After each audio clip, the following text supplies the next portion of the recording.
Okay. So, I would like to ask you something that is behind your work that can be referred to the capacity of understanding persons' reactions and conditioning also. Okay, so everything basically that I do. Okay. Okay. Your name and surname to the camera.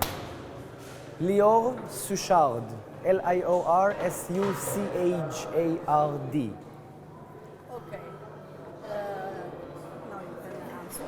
Okay, so basically everything that I do involves very special techniques from body language reading and non-verbal communication and extrasensory abilities and lots of special techniques from the psychology world, from the illusion world, and I combined it together.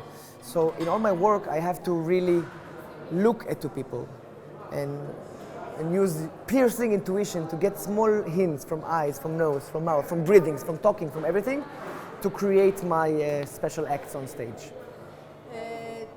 What did you study to do it? I mean, PNL or NLP, cold reading, NLP.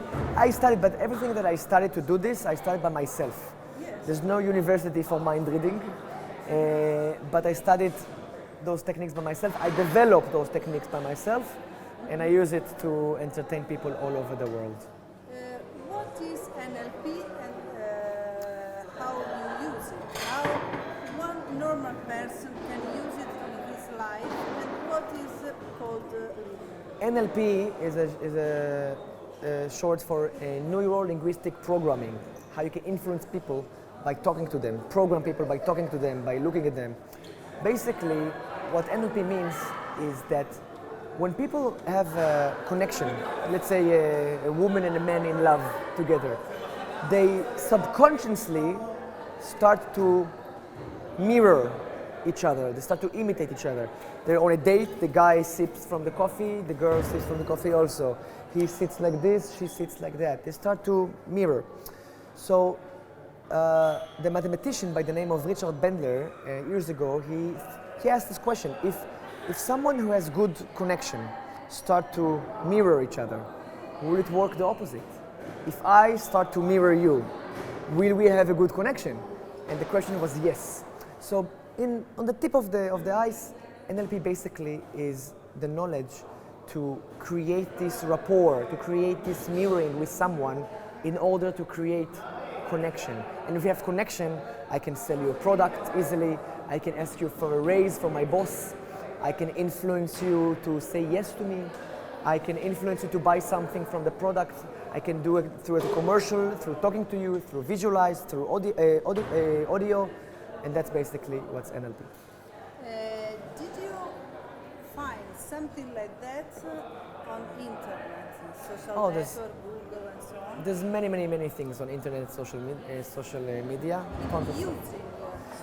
media? I am using social media. Yes, I have. Just go to my page, liorsuchard.com. But you find some process like this that you described in the way of, such as Facebook tries to convince, but not convincing directly someone to There's lots of techniques, just like in commercials, just like in marketing material. Facebook and Google and Apple and all the big companies, of course, they use techniques of influence to influence us to buy, to enter, to go inside, to use that. Of course, definitely. What is cold reading? Cold reading is basically it's a technique used a lot by fortune tellers and psychics and people who speak to the dead and stuff that I don't believe in. Basically, to look at you and by small gestures to talk. Cold reading. It's like cold. I don't know anything about you, but to give you a read by your reactions. So I'm looking at you, and I start to ask you questions. Do you have some pain in this shoulder or something? Maybe yes. You have something in this shoulder. Yes, I do. You see. So it was something that something that happened because you used to dance or something. Do you have something related to dancing? I took my Computer, and then you see, and then you give me information. Yes. And I start to build on the information and tell you more information about you, and that's cold reading. So cold reading is what anticipatory computing can do If they want to. our research, Yeah, sometimes. something like that. Yeah. There is something I can't know that you can tell us for a report on conditioning of minds. Conditioning of mind. For example, I tell you, in Singularity University, they are studying religions. For, they say, the way in which the masses of people have been conditioned through and passing the national board and politics of national board is religion. You can create a conditioning through the nations.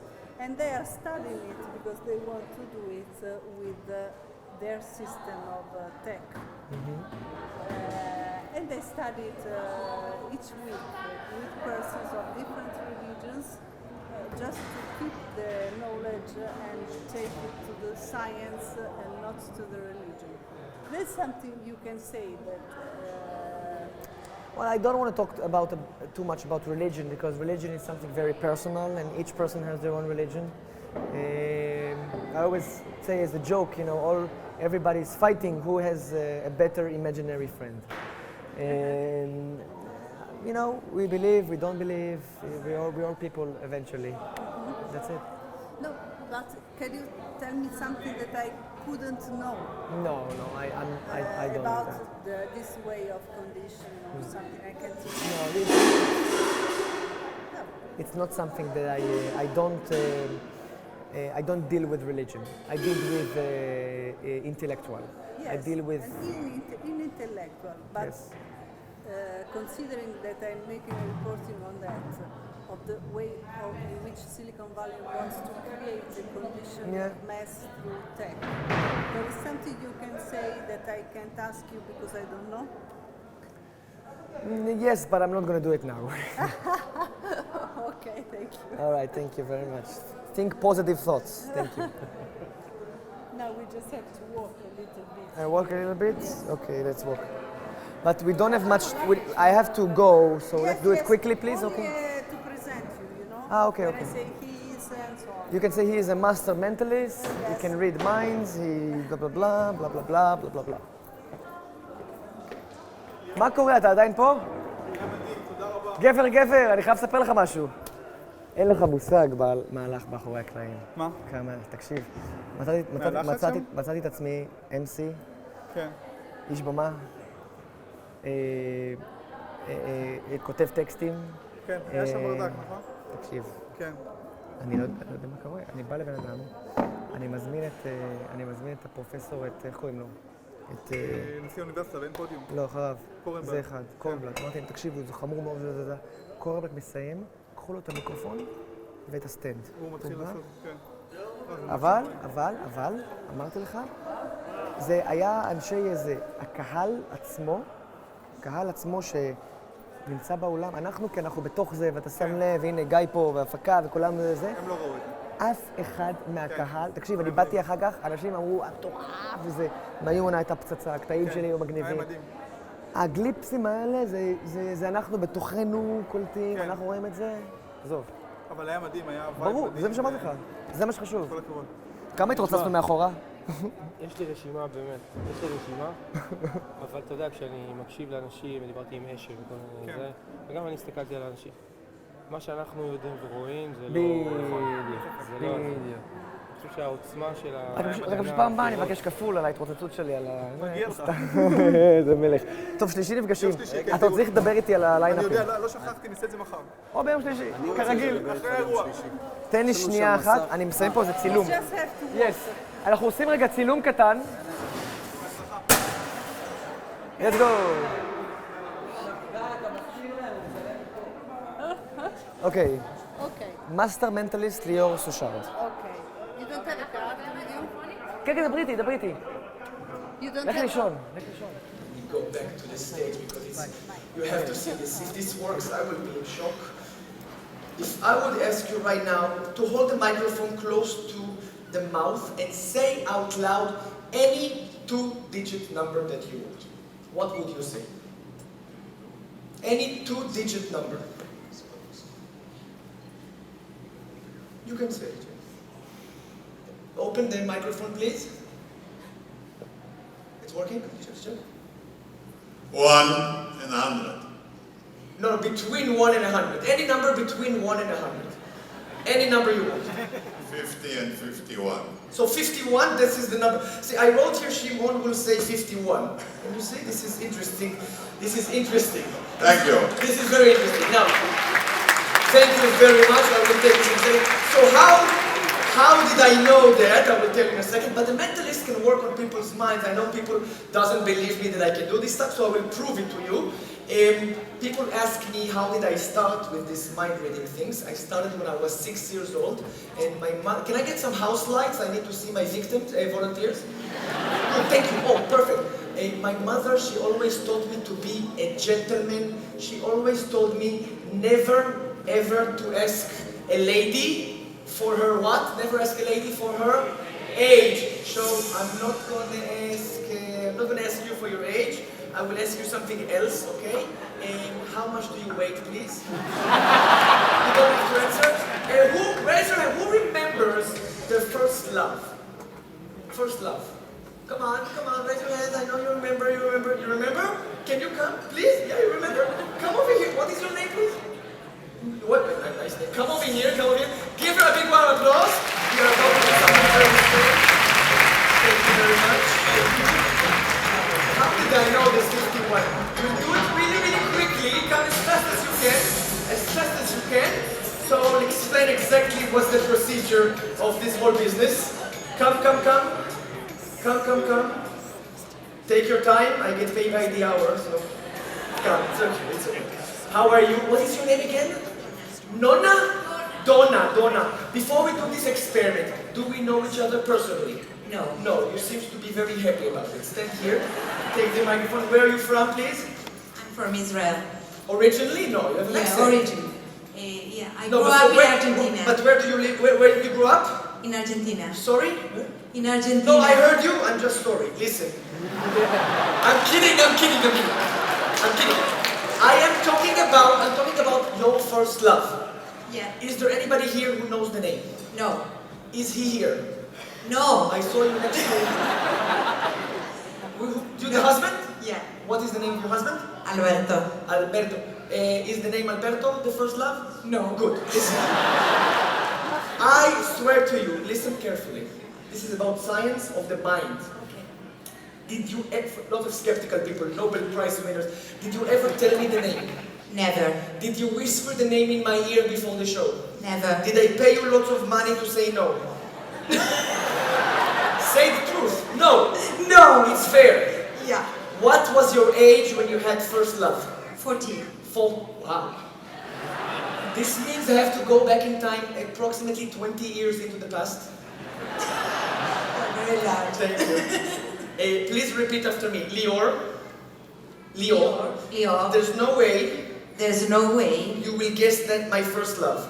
You will guess the name of my first love. Amazing? What is that? 1 second. It's just a warm-up. Look at me. Don't say anything.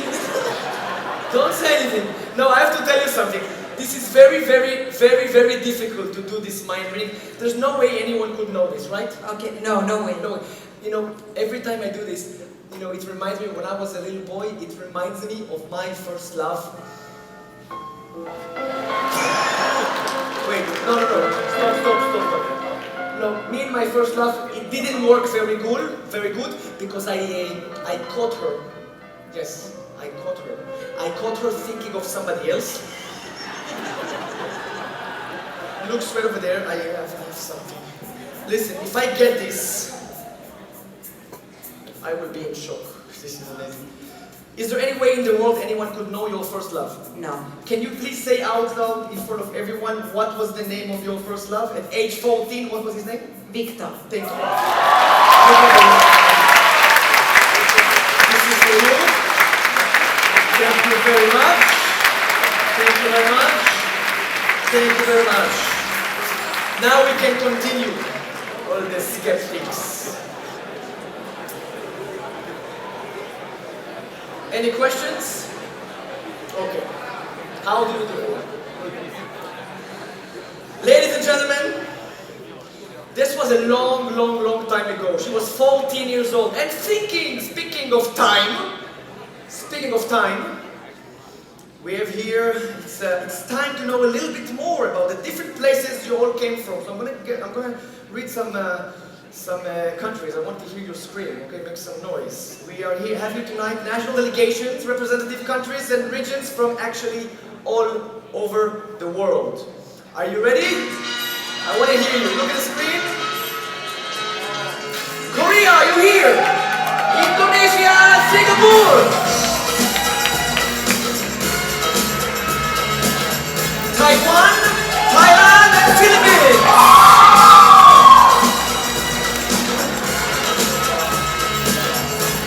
Hong Kong, Nepal, Myanmar, you're here. You got one? Sorry. One piece, please. One piece, not two. He wants two. One piece, please. One piece. Thank you. One piece. Thank you. Oh, God. And with your other hand, another piece. With your other hand, another piece. This guy is okay. They're both big. No, you don't need to mix. This is not the part when I'm guessing it. We can only see what you chose. Let me see what you chose. Let me see. This one you want to give me? Listen. What did you choose for yourself? Look at it. Look at the piece. Look at it. I'm going to go back. Look at the piece. Do you see something interesting about this piece? Something different? Something interesting? Reminds me of something. Ladies and gentlemen, all the pieces here are different pieces. About 50-something different puzzle pieces. Right? You saw it. And you chose this one, which is pretty amazing because it happens to be something that I think that, I don't know, can you see it in the camera? Can we zoom? Can you see something interesting? You know what? Can you hold this one more time? It's time to show you the puzzle to you. So I actually brought the puzzle, but something is missing in this puzzle. And this is Israel right over here. And what is the chance?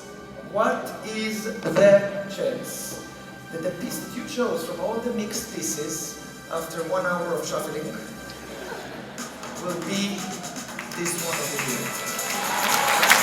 Yeah. Thank you very much. Ladies and gentlemen. Amazing. This is amazing.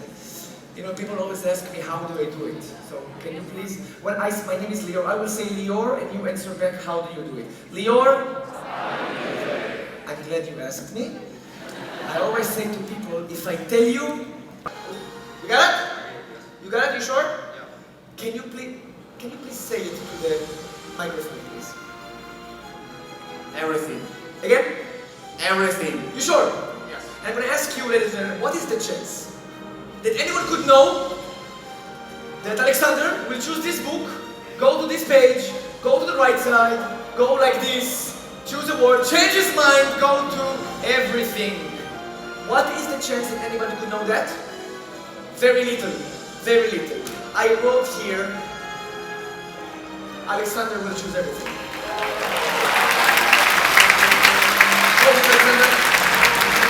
Some people were still skeptical. So, put your finger like this. Thank you very much, Alexander. This is the, no, put it like this. This is something I used to get the women for this experiment, that's why I had she. And there's a prediction here saying she. Can you zoom in on my shirt, please? Zoom in. Thank you. Oh, perfect. She will, imagine you're the she. She will choose a word. Which is not very surprising.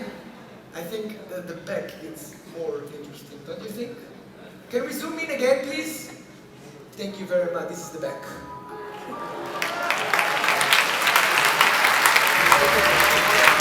Thank you very much, Mr. Alexander. You're gonna do it. Thank you very much. So now, I want to reveal to you. Please, and I'm not joking. Honestly, These were all very hard acts to follow, and not least of all because I did not expect to be called to the stage, but given the opportunity, let me also convey my appreciation, especially to the young people who have come, and to repeat the message that you've heard, but especially the last one that was stated. And I wrote it in the greeting that you received. It is important not to try to emulate the older scientists, your teachers, we here who are present to tell you about our own accomplishments in the past, but rather to chart your own course, to question what you're told as you've heard, and especially to seek new directions. I'm often asked, as I think we were done today, what are the directions of the future? What should I work on? What fields to follow? And I invariably say that I'm certain of only one thing, and that is whatever answer I give you will be wrong. And that is in the nature of science and in the nature of discovery. It cannot be anticipated, and it is always a surprise. There's one way to tell if you have found something significant in science, and that is if it has a certain beauty and it is remarkable. My colleague Steve Chu said in a similar circumstance a while back, the most important thing is love of science. And I think that if there's anything that we, my colleagues who speak to you this week, can convey, it is our devotion, our passion for the subject. If any of you, can come away with an enhanced enthusiasm for doing science, then we will have achieved our purpose. So again, I thank you all for coming and for giving me and my colleagues as well the opportunity to enjoy this evening. It was a pleasure. Thank you.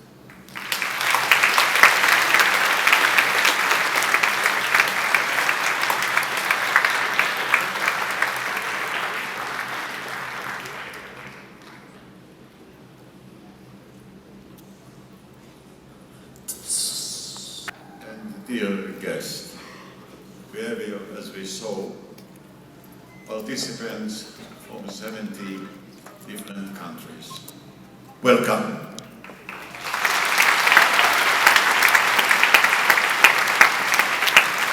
We thank you for coming. It's very meaningful to us, and I'm sure that you can share and compare your states with our state. Let me say a word about Israel. I never thought that Israel has a chance to become an important country because the small size of our land and the small number of our people. Professor Menachem Ben-Sasson, you changed my mind. All of a sudden, the Hebrew University has taught us that in spite of our smallness, we can become a great country scientifically. Because the Hebrew University is among the 67 important universities in the world. And you know what?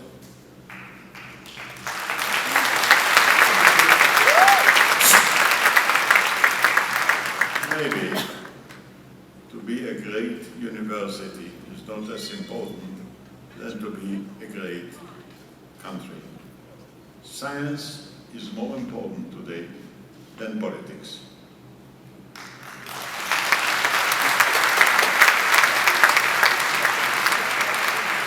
And to our guests, I can say, what we did, you can do as well. Let's learn from each other. Science changed our way of life. It's not just a shift from one age to another age, from the age of the land to the age of science.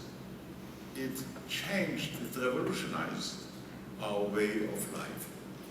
We are living in a totally different age. At the age of land, we have our limitations. In order to become greater, you have had to go to war. In order to increase your land, you have to take land from somebody else. And armies and wars became a way of being greater. In the age of science, you can become greater by not taking away anything from anybody. You can do it yourself. You don't have to create enemies, because the people that you took their land will always try to get it back by force. War became a way of living. In the age of science, armies don't have a war. Armies cannot conquer science. War doesn't have a war. It's totally unnecessary. And it changed entirely the meaning of time and the meaning of science. The meaning of time means that we don't have the old division between past, present, and future. The past doesn't have a future, because in order to have a future, they have to stop being the past. The future doesn't have a past. It's based on innovations. So it's unprecedented, and you are free. Then the present doesn't exist really. It's an illegitimate intervention in our timetable, because there is no present. If something has happened, it's the past. If something will happen, it's the future. And I recommend highly to all of you, to depart from the unnecessary past and to enter the great invitation of the future. And all people say, you have to learn the past so you won't repeat the mistakes that were done already. I don't see any reason to accept this idea, because if you want to repeat the same mistake, you may make new mistakes. Why is a new mistake less dangerous than an old mistake? So learn better the future. Don't learn the past. Now science has its problem too. Let's not forget it. Because science is neutral. Science doesn't care if it helps evil life or promising life. Science is available to everybody. So you cannot have science and technology without morality, because you have to use it the right way. It's inseparable. And for that reason, all of us are today have to be both promising like science and responsible like morality. I call upon all of you, leave the past, join the future. Don't hang on memories, because what you remember doesn't exist anymore. Hang on dreams. Dreams can open for you new horizons, new possibilities. Even the sky is not a limit when it comes to science. Science doesn't have borders. Science doesn't have flags. Science doesn't distinguish between different people. Actually, democracy has changed, because today democracy doesn't mean just the right to be equal, but the equal right to be different. So equality and difference go together.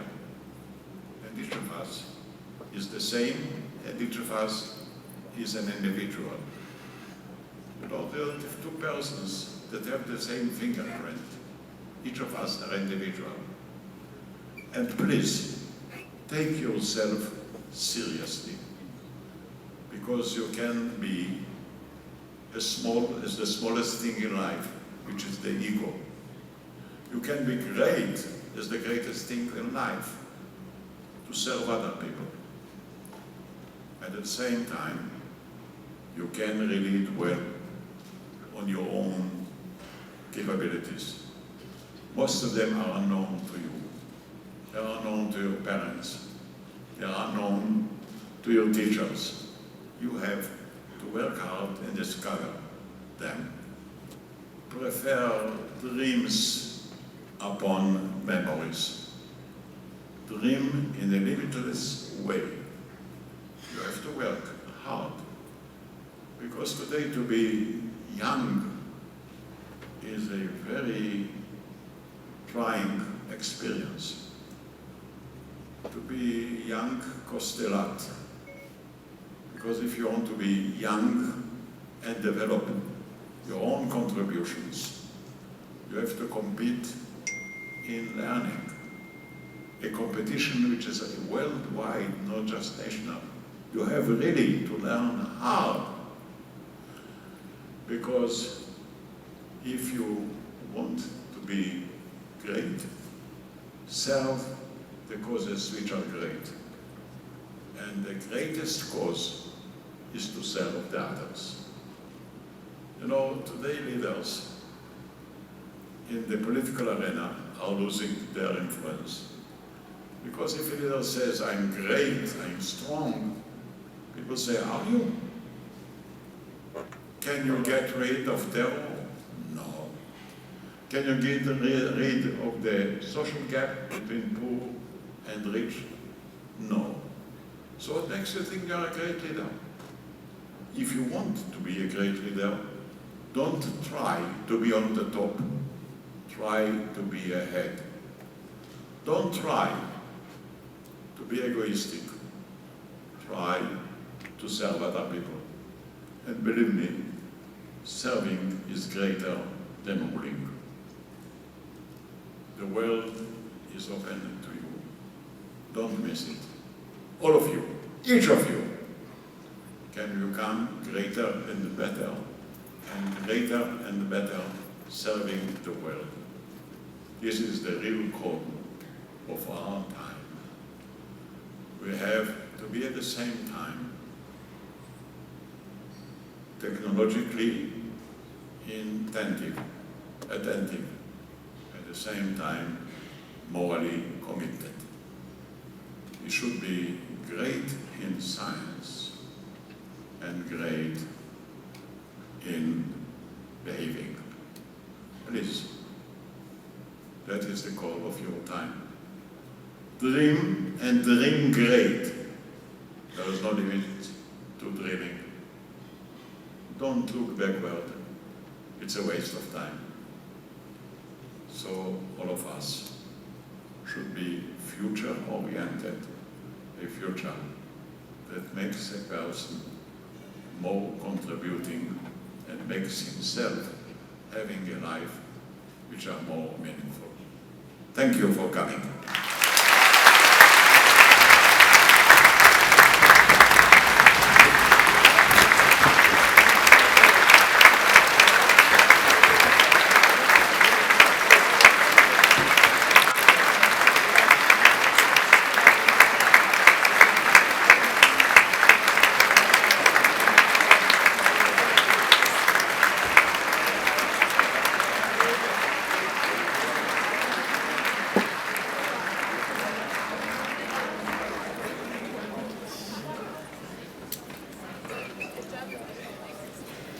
Thank you very much, Mr. So, and you are going to see this evening, this university was created. It was out of no choice. If a people wants to build a normal state, and we didn't have it that time, because we preceded the state of Israel in more than 30 years, we didn't have any chance but to build first the foundation of a normal society. And the foundation for normal society is one and only. You heard it, science. Yes, we have to go back to the past. in order to understand what took place and then what has been achieved through the years. And like yourselves, youngsters your age were involved in the dream with the help of great scientists like Chaim Weizmann and like Albert Einstein. It's not only a miracle. Miracles need people to help them done.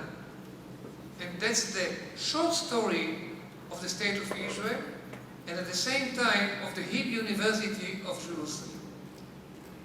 We became to what we are thanks to the students, those who asked the questions. We became to what we are thanks to the faculty, who is hungry to achieve with limited resources. We became to what we are thanks to the commitment to one thing, to the science.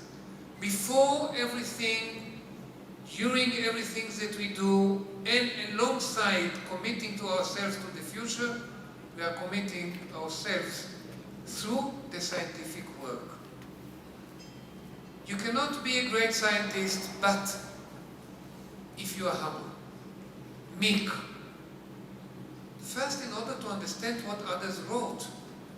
That's why you wanted us to invite over 15 Nobel laureates, because you want to maintain a discourse with the generations that took the world ahead, and to ask the question and bring ourselves to the future.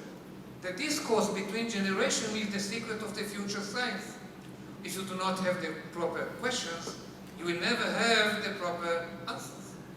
Trust me, in no time your students are going to ask you the difficult questions. And in no time, the students are going to be asked by the third generation. Therefore, science is the ultimate truth. But at the same time, bridges generations and create a community of learning over generations. But it's not only that. 70 countries came not by chance, because we all believe that you cannot do science but with great context around the world. The global village becomes a world of knowledge thanks to the connections that you create. And we need these connections in order to continue, in order to maintain not only the discourse between the generations, but between yourselves. And make sure that whenever you have these small number of days in this World Conference, you make the contacts. It's not enough that you enjoy. It's not enough that you come back and you said, I met with this Nobel laureate and I got his lecture and then I asked these following questions. Make sure that you go out of it with a network of young scientists for the future. Science is not only of humbleness, it's not only about meekness, it's not only about gap between generations, it is bridged by you. Science is about world contacts, but at the same time, make sure that you bring the message that without being committed to these contacts, we are doomed to be irrelevant. Try to be a scientist like Robert Van Crusoe. What's the meaning of achievements if it is between you and maybe another individual? But what is the power of science of each individual whenever it's global and you can share it with everybody? What's the meaning of boycotting in science? Who can dare of thinking who's the first to be suffering from such a boycott? The one who makes it. He is disconnecting himself or herself from the world of knowledge, from the world of science. So forget about it. Make sure that these contacts are maintained for the future through the commitment of yourself with connections that you made, and make sure that you block any idea that tries to stop international contacts whenever it comes to science. And then a small promise. We We came late because we visited the Prime Minister. A guy and his team made one request. The request was the following: let the Prime Minister of the State of Israel make us sure for the future that each year we can bring yourselves, or maybe others, in the same number and maybe more, to Israel in order to enjoy these contacts, this opportunity. And he made a promise. So next year, as we say in Jerusalem, make sure that you come not only by yourselves, but with many others and other connections that you have been making through the future towards a better future of ourselves. Welcome to Jerusalem. Thank you, Professor Ben Sasson.